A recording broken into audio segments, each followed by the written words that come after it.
Hey everybody, welcome back. I'm Emily Moyer. Michael Wan is here because this is Project Kids number 16. We're having our Sweet 16 today, Michael. It's the Sweet 16? Yeah. On another time. Okay. Do you remember the movie 16 Candles? Yes. That was the first movie I saw on VHS. I remember that was when we got a VCR and we went to the store and they're like, you got to pick a movie. And that was the movie I picked. So, but the point, that was a John Hughes film. Gosh. John Hughes is someone we need to go and look at. I saw Weird Science like a couple years ago that blew my mind what I saw. But because you brought up Sweet 16, I'm going to say that. And now I'm going to go back to your original question. How am I doing? I told you, I had to postpone this morning, but I think I'm doing better now. I'm excited for our conversation. That's for certain. Yeah, it's a weird thing. Like you come with a lot of energy, as do I. And so it's kind of always would probably be like surprising to people to know that every once in a while we hit a wall and we need to lay down, right? I've had to do that before. I've had to cancel shows because I'm like, you know what? Like I need to be me when I don't want to do like a circus monkey thing, but I need to be me. And when I don't have a certain level of energy, it's hard for me to be me. So I need to lay down and revisit this later. So I'm glad you're kind of like a circus monkey though. I mean, that is kind of you. Yeah. So I did 2 naps before noon. And if I do 2 naps before noon, then I know I'm doing something right. I'm a daily napper. I've been a daily napper for years to the chagrin of many people around me. But now they're recognizing the wisdom. Yeah. Maybe you should have you ever considered living in Spain? They're big on those naps there, dude. I talk about it all the friggin' time. Yeah. All the time. My neighbors tell me to move to Spain if I don't stop talking about it. All right, cool. So let's get into things. You said you have a lot to say today, and it feels like on the last few, so we're on Project Kids today. So there's a public hour to this, and this goes out to all the patrons and whatnot. So we'll probably touch on some of the topics we've been touching on in some of the glass bead games and whatnot. But in the last few glass bead games, we've done a lot of stuff on topics related to things that I have experienced or observed or what's going on. So let's start with you today and see where it goes. I got a lot of stuff. I always have, we both always do, but let's start with yours today and all right. see where the winding road. So what I wanted to do, we just released, I mean, what day is today? Today is Tuesday? Wednesday. Today's Wednesday? No, today's Tuesday. Tuesday. Tuesday. Yeah. Tomorrow's the eclipse. Tomorrow's the eclipse. So, and tell Laura to go look. The eclipse, I think, is at 5 degrees Sagittarius. She wants to look on her chart for anything with a 5 degree on it to see what's going to be touching, particularly Sag or Gemini. But so I got a couple things. Today is Tuesday. 2 days ago, we released the video or the trilateral, the real trilateral 3, the one about Bob Ross. Mm-hmm. And people seem to like that. Yeah. And I've got a whole bunch of information, and I got 2 emails, 2 pieces of information from who I like to call Captain Willie. All right. And you're going to like this. It supports what you're set, where you went with the Bob Ross very, very well. So I want to do that. But before that, I'm going to start with something else. It's just weird because we like the weird, right? We want to go into the weird. It's all I care about. That's all I care about. When I see something that's not weird, I take spray paint and I make it weird. Also, none of my neighbors like that one either. Like that is not a thing which gets me popular with the neighborhood. Nonetheless. All right. So I came home yesterday. I was out the night before. Like I didn't sleep here, and I came home like in the middle of the day, and there was something on the floor which shouldn't have been on the floor.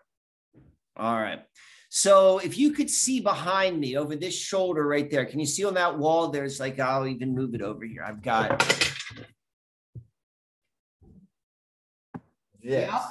All right. Let's see if you can see how you see where my finger is. I don't know if I'm gonna be able to show that. You can see that nail. You see that nail? Yeah. All right. So this is how I hang up stuff like that. It's on a 1/4-inch thick backer board, and I put 2 nails on the wall, and then I set it in, and then I take a 3rd nail and I put it at the top, and then I hammer in gently so the lip of the nail holds it in place. Can you imagine that? Yes. Like, it's brilliant. You're brilliant. Make it brilliant if you don't have a frame. So anyway, the thing that makes that brilliant is it can't fall down. Yeah. It can't fall down. And that was on my floor, in the middle of the floor. That's fascinating. And so that's the weird thing. And so, like, I kind of went a couple, because we were talking about Bob Ross and the CIA. Mm-hmm. And then when there's like a little indication in the house, and but there've been other weird things which are a little bit more of the supernatural environment lately around the house too. I don't like to jump first to the supernatural. Like, I want to go there first, but I use all of my restraint to try to be more pragmatic before I go there. But that's where I wanted to go. And there has been some other weird things. So that was the first thing. And you said you wanted to talk about snakes. That kind of that image is very snaky to me. The image is of like a skeleton behind 2 trees, but it came after like I did all of this snake stuff. So I'm curious to hear your snake story when we get to it. Okay. But I'm going to go now. Well, let me pause now. Do you have any thoughts or questions on that before I move on to the Bobby Ross? So, right. Like this, none of this would be weird if like a ceramic pot you made had been knocked over, or if like your Susquehanna alchemy flag had dipped or something. But the fact that it was a painting, right? When we had just done an episode about painting, is like, all right. And it looks a little high. The only reason I would think it could come out is if somebody pushed it from the side. But it seems a little high for your cat to have reached up and done that. Like, it seems like something a cat would do, but that looks like it's a little, like the cat would have had to work on that for a while, and cats generally can't push it off the side. Like, it's in there tight. Like the way I have it snugged in with the nails, like I nail it in, like it's not through the painting. It's a collage work actually, but it doesn't move. It doesn't move. Let me go push. Watch it come right off like after I say that. All right. You're right. I don't see any shifting. Okay. So yeah, no, that's weird. So let's see if you could see it better. I don't have good lighting right there. Were any of the nails pulled out? Nope.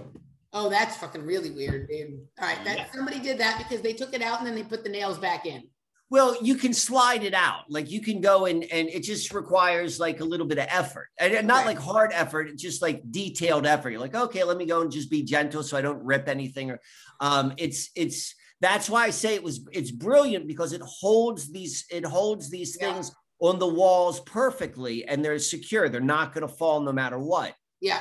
And then it fell. Yeah. Supposedly. That's weird. It's weird. I mean, I've had, so one time when I was here visiting in Austin, actually, right? Like I was staying with my friend RJ, right, for a bit. And one of the things that happened while I was staying there is the air conditioner broke. All right. And it was July in Austin. It was fucking hot. Right. And so I was there for like 2 or 3 days. Air conditioning is broken. Right. Like it was incredibly uncomfortable. Right. So I get back to Los Angeles, and my dad, I think, was traveling in Asia or Europe or whatever. So he wasn't around. So nobody had been at the house, right, for the 5 days or whatever I'd been gone, 6 days, something like that. Okay. So I get back to the house, and it's fucking hot as hell in there, right? Like it is super duper hot. And I always would, the air conditioning on a little bit in the summer. So when you get home, it's not like disgusting, but it was like fucking super hot, right? So I go in, the air conditioner is broken, and the back door is open. The sliding glass the sliding back door is like we had this. They weren't sliding glass that time. I'm sorry. He had already turned them into French doors, but the French doors have these little compartments down below that you can open from the inside and let air in, but I hadn't left them open. We never opened those. And so there would just be screen, right? So those were open. and the air conditioning wasn't working. So it was fucking super hot in the house, right? This was like at a very weird stage of some of the shit that was going on for me with the targeting and the mind control stuff and whatever, right? So I had just left this situation in Austin where the air conditioning was broken, and I go home and the house has, obviously someone had been in the house because the door was open, right? Like the house was broken into, nothing was missing, but the air conditioning was broken. So how do you make sense of that? Well, like, it's just, we were talking about the Bob Ross CIA painting shit, and a person, right? Like, I didn't realize that was a collage when I said it, but like, if anything else, why would a person break in the house and just like break the, I mean, I don't know what happened. It doesn't make any sense, correct? It doesn't make any sense, but they already knew, like what was going on for me for previous couple of days was around a broken air conditioner, right? So if you're doing like gang stalking or targeted harassment of someone or mind control of something, right? It's not like really useful to like break in and steal all their shit, right? It's better to play these little fucking mind games on them, right? And this was like, I mean, I recognized pretty quickly what it was, but I was like, wow, that's a fucking crafty little thing, right? Because I'm going to sound like really crazy if I go around and tell people that somebody broke into my house just to break my air conditioner, right? Like, but that's literally what happened, right? I had never opened those little doors, right? Like I didn't even know you could do that with them. They were like the bottom of some French doors kind of thing, right? But somebody had been in the house, air conditioner was broken, and it was hot as fuck in the house, which is what I had been complaining about for the couple of days. So either I'm incredibly like powerful with my words and just talking about having an air conditioner broke mine, or there was something else funny going on there, right? And it's just weird to me that like, it's not like something else was off. Like, it's not like your jacket had fallen off the hanger. Like, we were talking about art and you know, that kind of stuff. And so that's what it was. All right. This is a good segue. All right. So let's see where we're going to go with this. So we're going to begin with this. So this comes from Captain Willie. That's a pseudonym. I'm doing that for his own protection. But this is someone who I've been playing glass bead game with for a long, long time. All right. All right. So sends me 2 different emails. All right. Here's the first one. Let me go and find it. Oh, I got to go and do screen share. Where would I go? So not that one. I think it's this one. Is this it? Yeah. All right. So this is a picture from the Bob Ross article. Okay. Yeah. So this is like part of it was cut out. This is the picture, and it's a picture of Bob Ross's son. Yeah, Stephen Ross. Yeah. Yes. And so the picture is weird. Like all the pictures. So this is what Captain Willie was bringing up. He's like, the pictures are off. He's like, these pictures are just like really bad. Like they're either like really, really bad or they're done for another reason. Correct. So, and which makes more sense. It's another reason. So the way this particular photograph was done, it was of the son showing this picture of Bob Ross. And what is most highlighted is this tattoo. Yeah. Like, because if he was going to go and if they were to have a normal picture, he would probably put the picture over his chest instead of like this weird angle where he's hanging his arm, where then all of a sudden this tattoo becomes very evident. So my friend sees this as very similar, if not the same as this, the symbol of the SERE. Yeah. Do you know what SERE is? I'm not sure, but I could say I was already seeing that was the same. Yeah. All right. So what SERE is, let me go and see if I find that. SERE is Survival, Evasion, Resistance, and Escape Training Program. Wow. So this is specific. So this is specifically about, like, you know, this is the maybe we'll call it a cover story. This is the Wikipedia story of what SERE is. If you are like someone of like intelligent significance and you're going to be in an environment where you could get picked up as a POW or kidnapped, like this is how you learn the skills to work to evade giving up your information. Yep. All right. So it's run out of a couple places.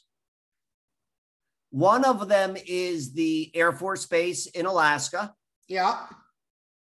So of all the places where SERE could be, it's in that one. Yeah. And the other one is the other Air Force Base, which William Alexander's from, Fairchild in Washington State.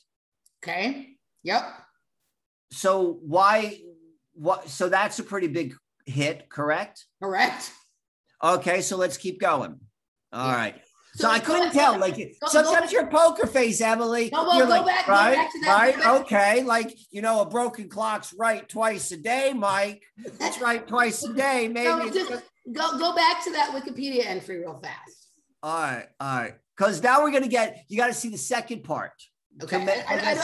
Sometimes I don't say anything because I don't want to steal your thunder if we're thinking the same thing, right? All right. Okay, but I'm gonna, since you went away from this, I'm gonna say. So first of all. Well, I would say that this same technique is what we're trained with in certain parts of the program, right? What I would refer to as the Hunger Games training, right? Or chasing the mate. It's an aspect of the chasing the mating game. There's sometimes a sexual component to that, and that isn't for everybody. But all of these things would also go to the sort of like war. I don't know the technical name that maybe it's this, right? But basically the Hunger Games training on the, ranch in Chatsworth, right? This is exactly what was going on with some of that stuff, right? You had to be very, very silent. You had to use your senses to understand if something was coming or whatnot. There was even, in my opinion, like I have had enough weird post-traumatic responses that indicate that like waterboarding or something occurred for me at a certain point in my life, right?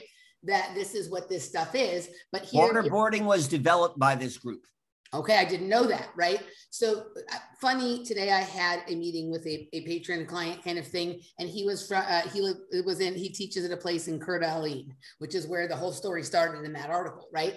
But anyway, okay, you were, I didn't, okay, so I was- I'm back. Okay, cool. So what's interesting though, is this talks about the Vietnam War, the Korean War, which is where the, what's his name? Kowalski, the Walt Kowalski from Gran Torino, that is a fake character supposedly, but I don't think it's a fake. Right. This all comes from the Korean War. This is the byproduct Right. of the Manchurian Candidate. This is like, if they're teaching you how to evade the MK Ultra, it's all MK Ultra there. Yes, This is where the experts are. This is where they teach you how to evade it, how to go through it, all of that. And it is linked to here. He was out of Fairchild Air Force Base. And here we have, did I spell that right? ILD. So we can see there are 20 matches. Yeah. The article. And then the other one was the very small one in Alaska. That's in it as well. Like, so that's a pretty big friggin' hit. Like, we're like, all right, we're thinking MK Ultra, we're thinking all this sort of stuff, and we're seeing they're there. Can you check and see? I think there's a Camp Gonzalez in Southern California as well. They're talking about the Marine Corps opened Camp Gonzalez in Okinawa, Japan, but I'm pretty sure that I see something somewhere. I've seen something either in Calabasas or somewhere in Southern California that with the same name. Okay, go on. All right. So now let's go on to the part two. And so part two is jungle warfare. I think there's something in California too. All right. So here's the email. So this is, I just did the whole, like that was, so the first one was just a picture. So it was like there's two pictures. So this is it. Where to start? In the article, they show two videos. So in the original article, there are two videos and they both have wildflowers in the name. Yep. Okay. So if you go to here, two different places, this one is the TV database, and it's all of the episodes of the Magic of Oil Painting, and then Wikipedia, Magic of Oil Painting. Neither one of them list anything with wildflowers. Okay. So like, apparently that doesn't exist. All right. Like, so they wiped that. And the other thing though, well, this was not including the email. This was just in our phone conversation. It was the fact that white flowers were shown twice in the, with the Kowalskis. Once where it has like him next to his wife, and it's kind of like real creepy looking. She's got a white flower in her hand. And then there's another one where it shows him like at a conference or something. And there are two white flowers, which are in the foreground of that shot. Like, it doesn't make sense that would be in the, that's a bad photograph unless you want to go and make everyone see the white flowers. So, so they have no wildflowers are in any of the episodes, at least is what they list. Okay. Furthermore, all the episodes, so when you see them listed, so when, you know, like if you go and you look at the database of shows, they do it in the like season 1, and then they go through the dates listed.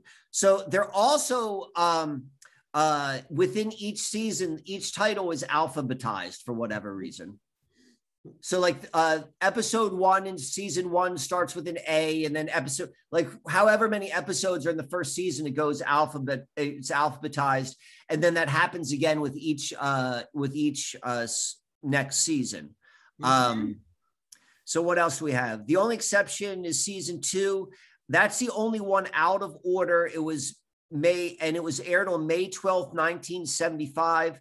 The final battle of the Vietnam War was that same weekend. Okay. So now we got these two Army guys who at least disappeared on the final battle of the Vietnam War, whatever that was. So the second video was of Annette. So is it Annette Kowalski, or is it Annette Kowalski? Or guest starring on on an episode of Bob's on the 26th of 93. In that, it's titled Pop of Posies, and she drew posies with a rope and the wildflowers. And she suggests that the men were hiding their love flowers, come out of the closet. So the two videos they showed were about wildflowers, yet there's nothing at all about wildflowers like in there. Right. That is important to the article, that wildflowers comes out. Okay. And then here are the statistics of Bob's shows. He never drew flowers. Of the 403 shows, he painted flowers twice, and only 11 programs included flowers in the background. So what the fuck? He doesn't paint animals. He doesn't paint people. He doesn't paint flowers. What the fuck is he doing? Exactly.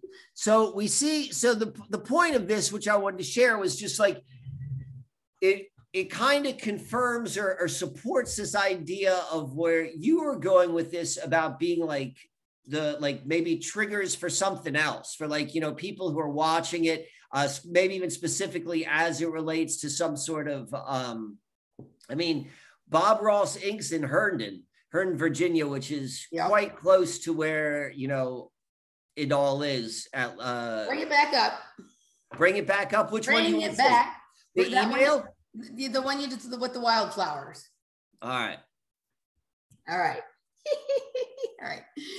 So here's what's crazy, right? Remember a couple weeks ago on the show, we looked at Patty's painting, right? And she had those green things. And yes. And it looked like tennis balls. Right. Well, it was the color of tennis balls, but for some reason the green was showing like into some other dimension. And yes. Right? Now I remember. Okay. And she was explaining how like everything was like, you know, this something coming from the heart and all this passion and whatever, which is a similar kind of thing as what, you know, the world is a magical little place full of right? Her podcast is called Wildflowers. So, right. So we have we're already into the beads here, right? So the painting, the only painting other than yours and that we've ever looked at on Playing the Glass Bead Game was Patty's. And Patty has a podcast called Wildflowers. And I think she may also have a book with the same title or with that in the title that is people's stories. It's kind of interesting. It's not really about flowers. All right. Which he never painted flowers. Okay. But here, so all of his shows, there's no episode called Wildflowers and none of the pictures match. I agree with you. That whole article and all the pictures and all the things in there were like there for reasons, for certain people to see some stuff, others to see other stuff. But this is what's also interesting. Furthermore, all the episodes line up chronologically and alphabetically because they're codes for alphabet agencies. Different episodes have different codes and different triggers for alphabet agencies. And that the reason that they're alphabet, right? Like we call them the alphabet agencies, right? Literally the titles of the shows are, and the shows themselves, right? It's compressed in, but what I'm picking up from this right away is that this is about, like, this is a place where they can deposit like coded messages for people in various alphabet agencies, and the people in those agencies can come and pick the messages up. And you'll only pick up the message that's pertinent to you. Just like in this article, there's certain things there for some people, some there for other people. The article is just like the show. All right. And so the only exception in season 2, the final episode, that's the only one that's out of order, was aired May 12th, 1975, Final Battle of the Vietnam War. Are you at all familiar with, I think his name is Douglas Valentine, who wrote a book about the Phoenix program in Vietnam, in the Vietnam War? And that was like one of the main ways in which intelligence, both MK Ultra and intelligence agencies had sort of infiltrated the Vietnam War and the different things that were going on. What's interesting about this, it comes from, the Phoenix program was developed at Michigan State University, which is also where you have your gymnastics pedophilia issue emanating from. And there are odd ties between those things. But I did a show with James, what's his name again? James, I can't think of his, he's like a alien guy, right? I can't think of his name right now. I'll think of it, right? He's a cool guy. He lives in Australia and whatnot, but I did a show where we kind of were looking at this Michigan State thing and under a number of things, but that's where the Phoenix program emanates from. I think his name is Doug Valentine, has written a book about it.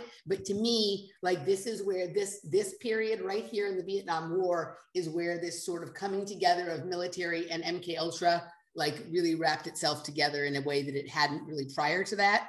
Right, in a way that they then brought back here and deployed on the public here at home. All right, pop the posies. This is complete and total Twilight language. Pop posies, men hiding their love of flowers, come out of the closet, all of that kind of stuff. This is complete. Like, this is like when I read that line of trigger language from the guy's funeral that owned the camp in Chatsworth, that had the whole weird thing about the cedar trees and all of that kind of stuff. It's the same kind of lingo. Like, that is there to like activate someone or to hypnotize them. Like, that's just completely that kind of lingo. Yeah, I think it's weird. So he's not painting animals, he's not painting people, and he's not painting flowers. What kind of nature do you have if you don't have those things? You tell me. Right, you have like just the screen for the simulation, right? Like, right. You have like dirt and like blades of grass. Like, I don't know, like it just seems like a not very fascinating nature. Like, to me, what's interesting about nature is the way that the things we think of as like sentient. I'm not saying plants and whatever can't be sentient, but the things that people think of as like alive, stuff with legs. Right. The way that the animals interact with the plants, and the way that like the things that are, you know, moving and sentient interact with that which is sort of still and what we think of as not, right? Like, that's part of what makes nature amazing, is to see that, right? None of that in his kind of thing. Like, this was literally a blank canvas for agencies to lay down coded messages on and nothing else. And, you know, literally hypnotize an entire public while they're doing it. Multiple reasons for things, right? So anyway, very good. But I thought that painting and the wildflowers thing was interesting. Yeah, that's interesting. And one more thing. So I'll show you this. And then, so right here, so all the flower, so the point is, I mean, I guess there are a couple of different things, but flowers are very significant to this article, and flowers were not significant to the show. Like, but they had them in the pictures, they had them in the videos, but if you actually go and you look at the show, like, flowers weren't part of it. He never painted them, and that wasn't even listed. So, all right, if you go and you do a little research on like mind control and flowers, so this article comes off. It's very important. Yeah. So after inhaling the devil's breath, victims have been known to wake up with no memory of withdrawing their life savings and giving it away. Yep. Scopolamine, I think it's called scopolamine. Yes. So what is it? It's a white flower. Yep. Yeah. Are you familiar with scopolamine? No. Yeah, this is like, so this is something that like, there was a lot of stuff about it in the sort of quasi-alternative, like your Vice and stuff like that kind of, videos several years back. But before, the first place I ever heard about it was from an MK, like a person who identified as an MK Ultra experiencer. And I was like, oh yeah, like that, like, that makes complete sense for like when you wake up and you're like wearing something different than when you went to sleep. Right. Which I've had that experience before. Right. That kind of thing. And it's like, no memory of anything like that. Like I'm 100% sure that I have lost time and that is part of that kind of thing, but that's been heavily used in MK Ultra for sure. For sure. Yeah. And that's what they see. They're pointing out white flowers. You can literally just blow a little bit on somebody. You don't even have to get them to take it in their mouth. You can literally blow it on somebody and gone.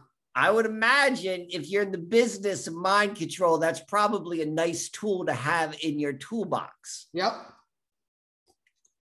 Totally. All right. So those are the stories which I wanted to share. So if you don't have anything else to comment on that, well, then I'm ready to hear your stories. Let's just take a look at this for a second. I've never read the book. I have a PDF of some of it because James shared it with me. This is Doug Valentine's book from 2016, right? And all right, an important work, blah, blah, blah, author of President's Secret Wars. This definitive account of the Phoenix program, the US attempt to destroy the Viet Cong through torture and summary execution, remains sobering reading for all those trying to understand the Vietnam War and the moral ambiguities of America's Cold War victory.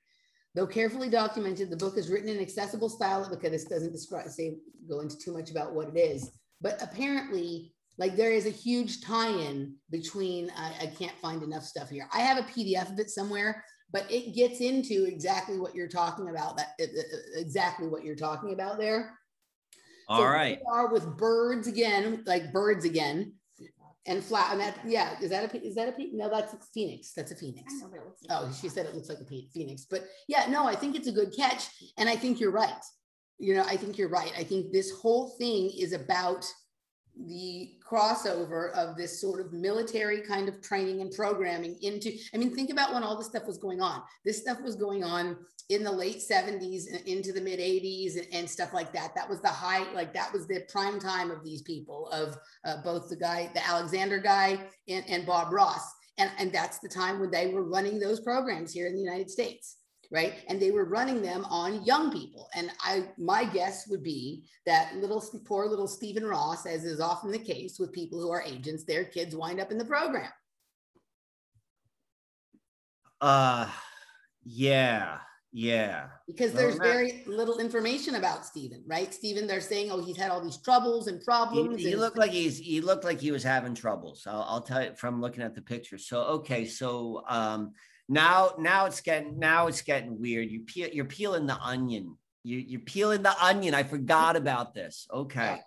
So this has been the other weird thing. And this is like weird, like totally unrelated, but I forgot about the birds. Mm-hmm. So since it's been since spring has been coming out, I've begun to spend usually 45 minutes on my front porch, like around 6:30, 7 o'clock, when the morning's just getting going, with just a notebook, planning for the day, journaling, that sort of stuff.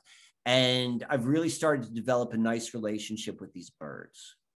Like I live in where there's a very wooded area right by where my house is, and and there aren't wooded areas outside of this immediate yard, so it seems to be magnetic for birds for obvious reasons. So I'm having an interesting, this has been going on for a month now, 3 weeks, something like that. And just noticing now, I can't whistle to them, but I do a lot of clicking and just doing that with the birds, and they come, they won't sit on my shoulder, but they come closer and all this sort of stuff. So that has just been going on. 2 days ago, maybe it was 3 days ago. I wake up in the morning and there's a robin and there's a window right next to my, like where my bed is, like 5 feet away, 6 feet away. And it's on the second floor. And there's a robin just like flapping its wings at the window, like holding the height. Like it's an unusual thing to see a bird do, like try to stay like at a stationary height. And it did that for like 10 minutes. Wow. And so like I got a cat and the cat was getting all upset and like, and the bird didn't care. And that was kind of cool, right? It happened again today. Mm-hmm. Different bird, dove this time. I've never seen a dove on this part, on this side of the house. Like those trees don't get the doves go elsewhere. And so now we've got this weird bird thing going on. And so that's happening. Now there was one other thing. So I'll let you comment on the bird and see if I can remember what the other thing I was going to tell you. All right. Oh, I know what the thing is, but you first comment on the bird. So for like one of the gentleman who I interviewed a few weeks back, who that kind of, after the show with him, I went digging into this birds aren't real kind of thing, right? Right. He made a video this past, maybe last week or the week before, where he was talking about this owl that he sees everywhere, no matter where he is, at home, at work, right, out of town or whatever, like flying over his car. There's an owl that follows him. Look, it seems to be the same owl. Like it's a particular owl. He's sure it's the same owl, right? My brother had this weird thing with birds, right? So my brother, the one who's passed, right? He did a lot of drugs really young. And you know, when somebody's done a lot of acid really young, there's just something that goes on with them where they're just not quite there in the same way, right? Mm-hmm. So he had a little bit of that going on, but he literally would see birds everywhere when I couldn't see birds, right? Like we'd be driving and all of a sudden he'd duck like that. And I'd be like, what the fuck? And he'd be like, the bird almost fucking hit the window. And I'm like, there's no bird. But it was never about anything else. It was only just about birds. So I'm wondering if there's like a frequency band he was tuned into, right? That I couldn't see at that time, right? All right, so there's that. There's hold on. So when the bird thing was going on, I went back to the birds aren't real conversation in my head. I was like, motherfucker, birds aren't real. Birds are not real. And now, so all right, let's see if you could see this right here. Can you see that? Yeah. What is that? Well, I see a dove, and I see a dove. It's not a dove, but it is a white bird. White bird. Okay. So that white bird shows itself in a couple of the pieces. That piece was, we'll go look at it like a little bit. I'll see if I can get the light on. I'll show it to you. No, I'm good. That's regular coffee there. Can you, why? This is the hardest thing in the world for me to do, is to look at the screen and then move it and center it. I can't do that. It's hard for everybody. It's great. I can see it great. Yeah. All right. So this was when I came back from Peru, and this was about my trip in Peru. And this right here is like where the ayahuasca ceremony was. And like, this is like, you know, another realm sort of thing. And I got the white bird. I got the white bird because what you're describing, what your brother had going on, that happened to me the entire time I was in the village. Yeah. Never in my life had I had any, like when I was like not in the medicine, like when I wasn't deep with it. So like now that's a second level of confirmation with like something weird with birds. Well, here, and I'm going to tell a story that I had told on this, maybe not on our show, but I've told in a show recently for a totally different reason before I got onto this birds aren't real thing, right? There's this lake in Los Angeles called Echo Park Lake. It's a famous lake. And it's right near downtown Los Angeles. And it's also been the site recently where there's been like protests against clearing out homeless camps, Black Lives Matter protests, all that kind of stuff, right? But a few years ago, they closed the lake down to do like repairs on it, right? And so there's this gentleman who for many, many, many years had walked around the lake every morning, and there was a goose that would accompany him on his walk around the lake, and her name was Maria, and he started feeding her tortillas, right? And so she'd come and meet him every day. He'd give her tortillas. They'd take their walk around the lake every single day.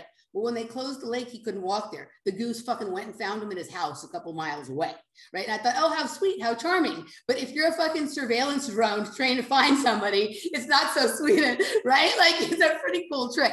So that has been happening with birds. The other thing is the weird peacock that I told you about on the golf course that just came with all this other stuff. But I've been noticing after my peacock hunting experience. Yes, after your peacock hunting experience. But after that thing that happened here with that moon, that pink super moon, and the cat's cult thing and the faces that I showed you, and we're gonna revisit the cat's cult maybe in the second half. But I've been seeing dead birds everywhere around the lake, which I had never seen a dead bird before then, right? And I just saw one yesterday, a dead bird, and I looked at it, I'm like, that shit doesn't look real. Like, it looked fucking weird. It did not look real. It looked like some sort of little mechanism or whatever, right? And when I first started seeing the dead birds, like, they looked like they had the guts ripped out, so I didn't want to get close, right?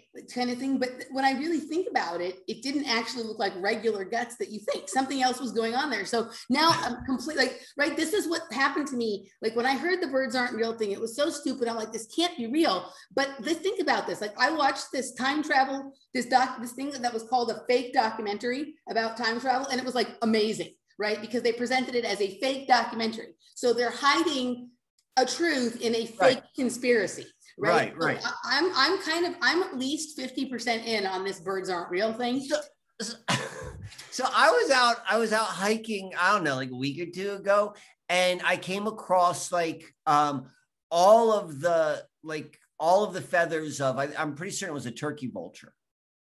And all of them were right there. And I was like, I don't want to see the carcass. Like, same thing you were saying, but I want to get a feather. So I was going kind of near it. And I was noticing, I'm like, oh, good, there's no carcass. I'm like, oh, you know what? I bet an animal probably took it away. An animal took away and ate the carcass. But now that you're saying it, like, no, I don't think there was anything there. It was just the friggin' wings. It's fucking weird, right? So like we see. All right, so I am 2% more open to the idea of birds not being real than I was prior to this conversation. So I'm still like at like 8 out of 100, but like it's growing.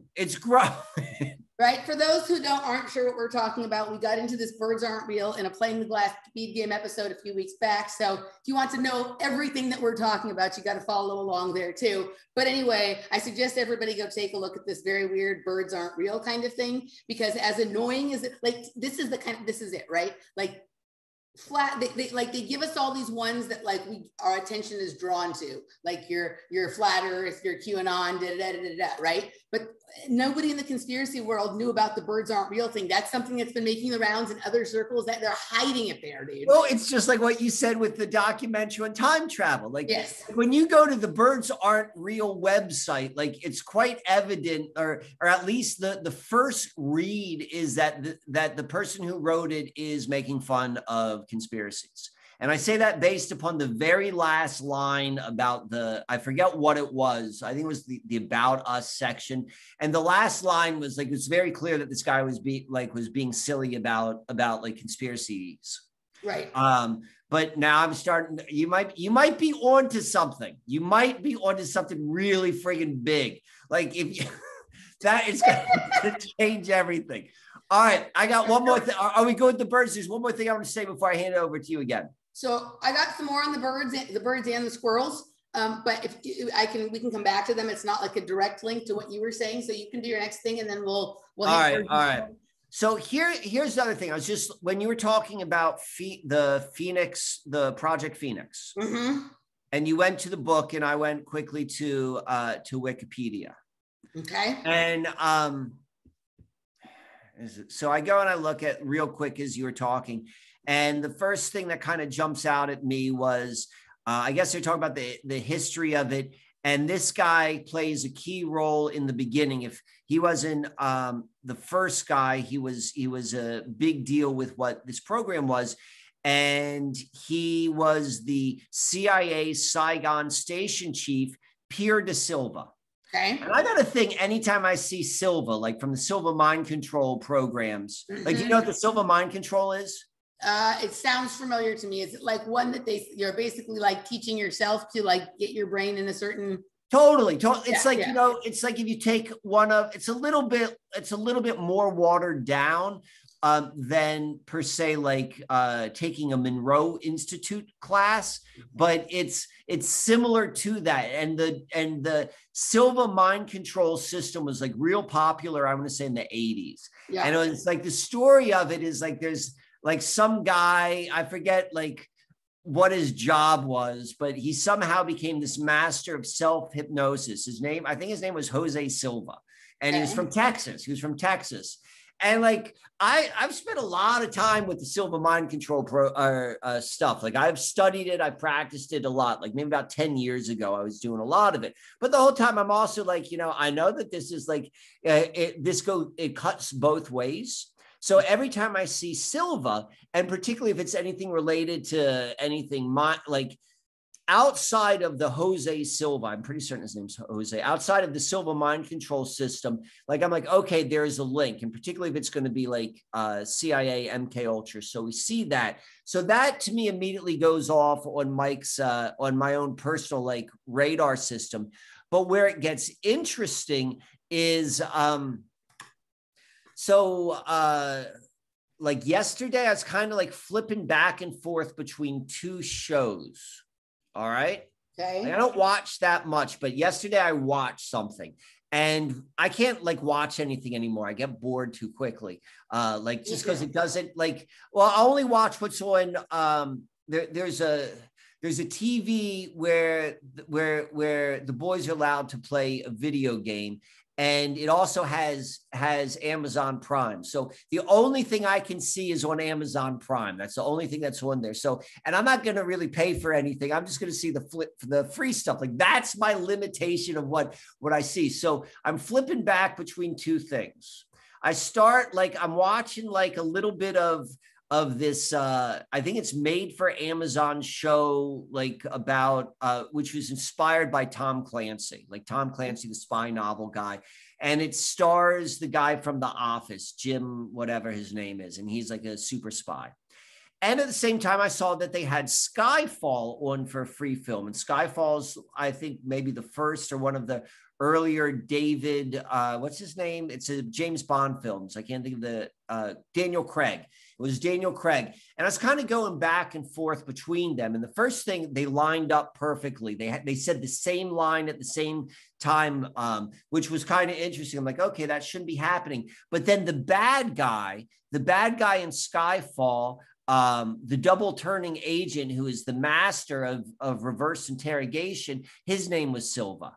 So that was yesterday. So I saw Silva yesterday and I'm like thinking like, that's when I started thinking again about like Silva mind control. Now we're here hitting Pierre de Silva again. We're talking mind control and we got like the whole, everything else, which is going on. And then the weirdness with the birds and the picture.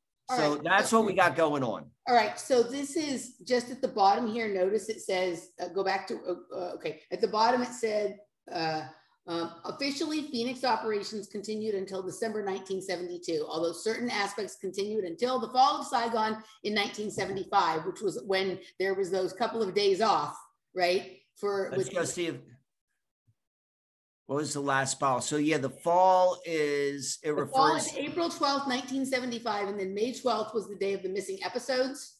Yes. So that's really in a close, tight time period right there. Right. And we didn't have the same kind of media then we have now. So operations could still have been going on. So those things are connected in my head. But now Silva, as soon as you said Silva, something popped just. What popped? Let me show you. Stop sharing so I can share. All right. I'll show you. Are you familiar with this guy? Jason Silva. All right. So Jason Silva here. All right. He is Silva. The Atlantic describes Silva as a Timothy Leary of the viral video age. All right. So I first became familiar with him when he was on, like he started making rants that were almost like updates of Terrence McKenna's rants on the DMT elves and things like that. Right. Okay. These videos of them. And then he was a host of some TV show called Brain Games. And he was on what was his name? Al Gore's Current TV network. but he was the host of this break. I got to know familiar with him probably in like around the 2010 or 11 period, right? Maybe even a little before that when he was on Al Gore's network. And then he hosted Brain Games, right? But if you listen to like what he does, so this is the list of like his most popular videos. Jason Silva on the singularity, psychedelics, and awe. Jason Silva on politics and psychedelics in The Hague, right? Psychedelics for mental health, right? You know, I want to see, can you just open up the video of him speaking at The Hague? I want to hear his voice and see what he looks like. All right.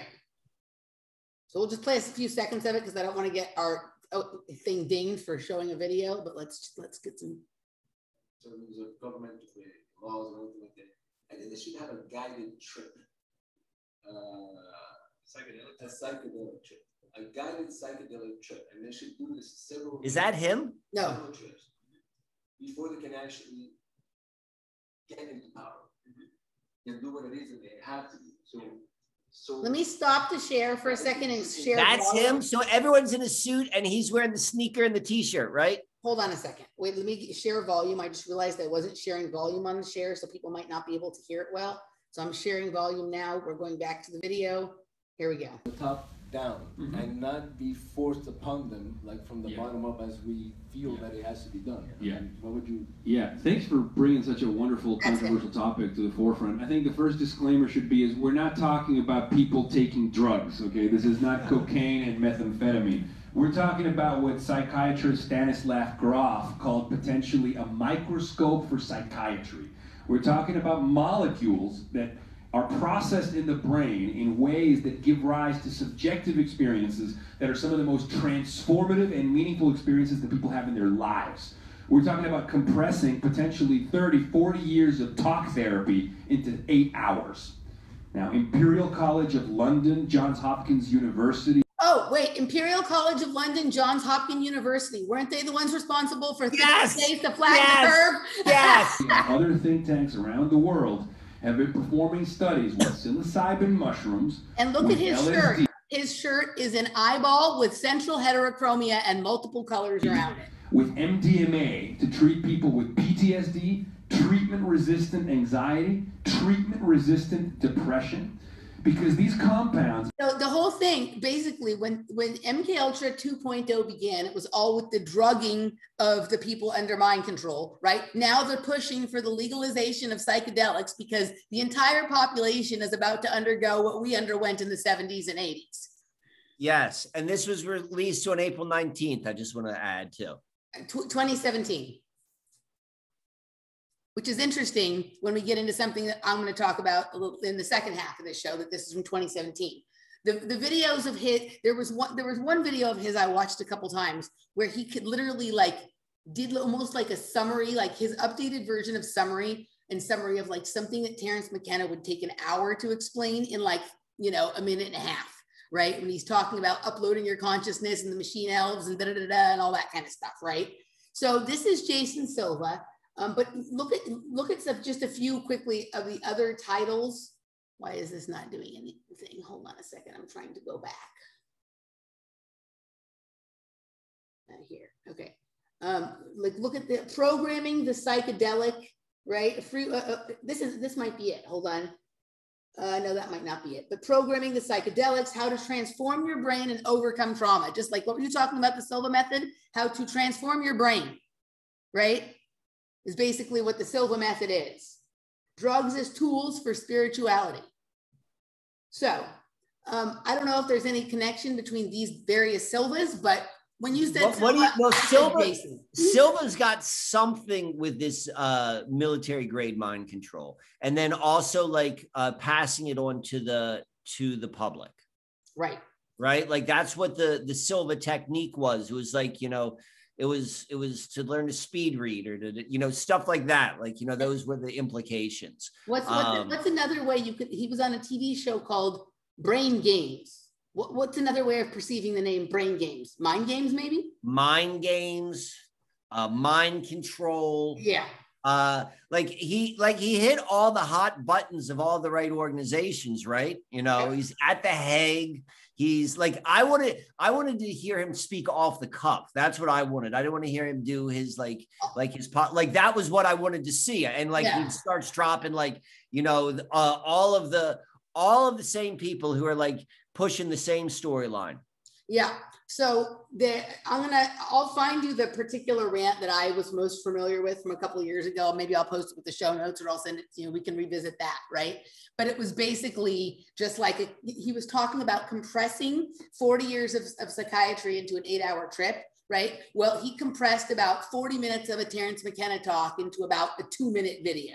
Right? Like, so he's into this idea of compression, of like condensing the experience, right? Which is very much what mind control is about. It's like compressing like a huge cache of files into a zip file, right? That can be opened up later. Right. So anyway, I thought that was kind of interesting. I want to go back to, are we done with Silva, or you got more? Yes, go on. All right, so I want to go back for a second to birds and squirrels. Since we started the beginning of this segment talking about referring back to our show with Howdy and how it played out for you, right? So remember what I said about my dad in the show? With the squirrels and the nuts? The squirrels and the nuts, right? Okay. Yes. So literally, okay, but this is what's funny. The other day, I just got the weirdest email from my dad, right? And the email was— Does he watch your show? Well, he must be fucking watching. Because the other day, there was an email addressed to like me, my sister, my cousin Randy, blah, blah, blah. And the pictures were of birds on wires. There was no text. The title was something like, Carter heard my birds, right? Carter is my nephew.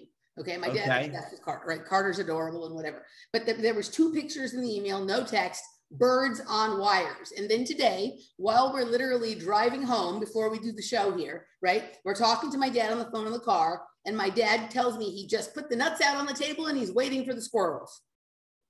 Like literally right before I came here to do the show with you, right? So we have the things from the last 2 show, the topics. We got the birds on the wires, which I had said in the episode where we talked about birds aren't real. I thought, okay, if birds are surveillance drones, it explains the birds standing on the wire, right? Because they're like recharging their battery. Have you ever seen the thing where you can take your cell phone and instead of plugging it in, you just like put it on a mat?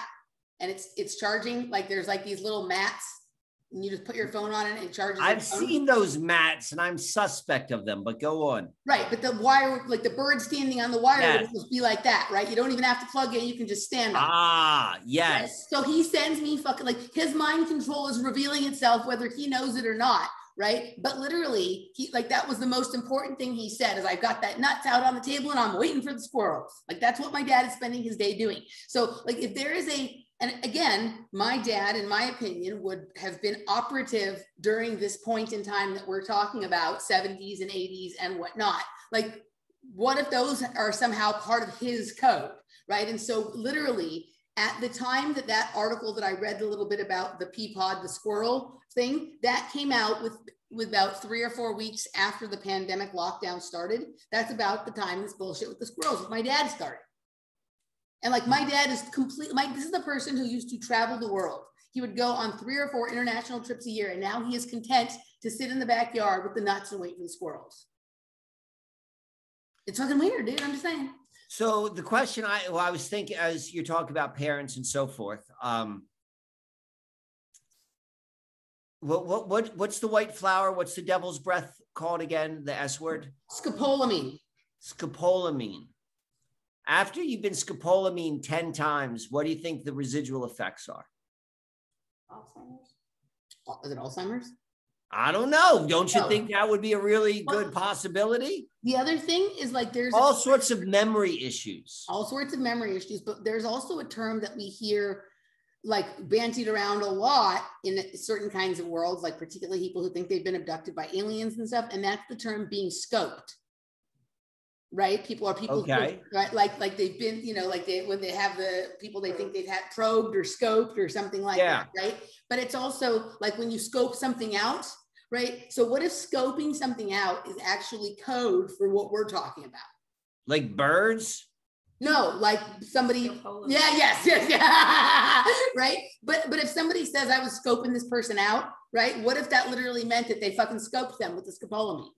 Oh, because scope is scope. I didn't put that link together. I got to see the word written. I needed to see it written. So scope means scope. Oh, I got scoped. Right. So the reason I bring this up, like, you know, I think about, like, you've mentioned it before about memory issues with your mother and what her history was. Yes. My mother. And I know the same thing is going on with my mother. Laura's mother, same thing. Was Laura's mother involved in a questionable program?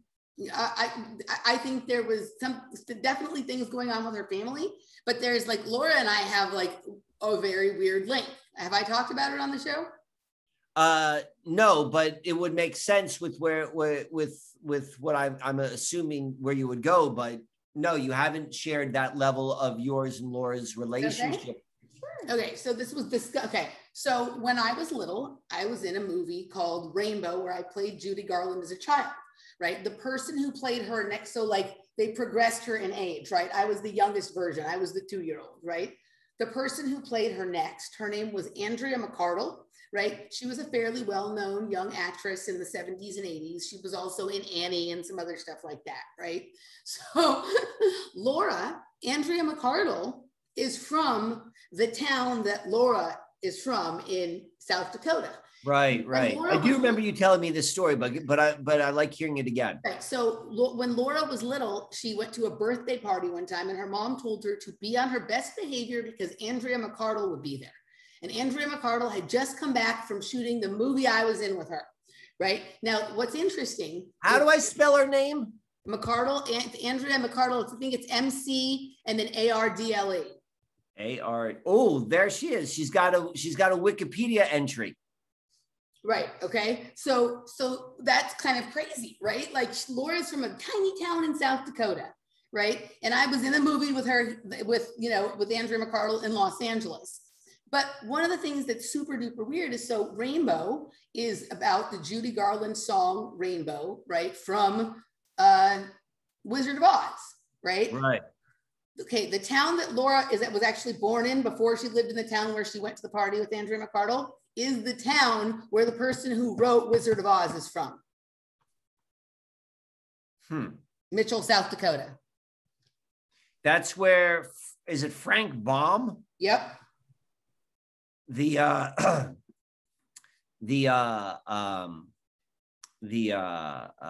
Theosophist. The Theosophist. Right? Huh.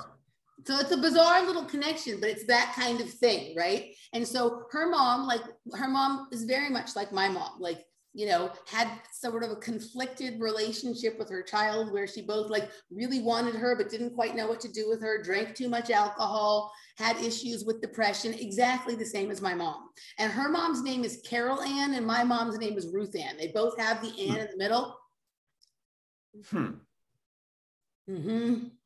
I don't know. I had a Raggedy Ann doll when I was little, so gee, I don't know if that means anything. But when we were, we might bring the Raggedy Ann doll into some of the updates on Tina Turner in the next segment. But I don't know what these things mean, but these are it's just more of this interconnectedness of everything. But I do wonder, that is an interesting point, that how many times, you know, can you be scoped before there starts to be some issue with the rest of your memory? Well, imagine if something's happening to your children and like the basic instinct of a parent is not to do that. I'm like, oh yeah, we're just going to wipe your memory so you don't have to remember it. But then also, I guess, like anyone like who's been in a program. So I was thinking the parents, but then also any of the children in the programs. And think about it. One of the questions, and I guess that for some reason I had never thought about it this way, right? One of the big questions is when they're taking kids out of the house in the middle of the night, how are the parents not waking up? So the parents are either fully in on it, which I can't imagine my parents just being like, yeah, go ahead, take her, right? Like my parents have a lot of problems, but that's not one of them, right? But if somebody just had to basically either go into their room and blow dust on them, or even like it could be coming through the fucking vent in the wall or something like that, right? And they're gone, and then you can grab the kid. And you know, that's it, right? I had never thought about it in that sense. Like I was very familiar with scopolamine being used on the actual subjects, but I hadn't thought about it being used on the parents. I'll save this for behind the. Yeah, I've got something I would save for behind the curtain too, because I don't want. I'm not going to share the next thing out for all of the scopers. All right. So anyway, any thoughts though on this issue with my dad and the birds and the squirrels, or are we ready to sort of wrap this one? I think we're ready to wrap it. I think that there's definitely like there's something real, like the weirdness has gone up. Like it's not like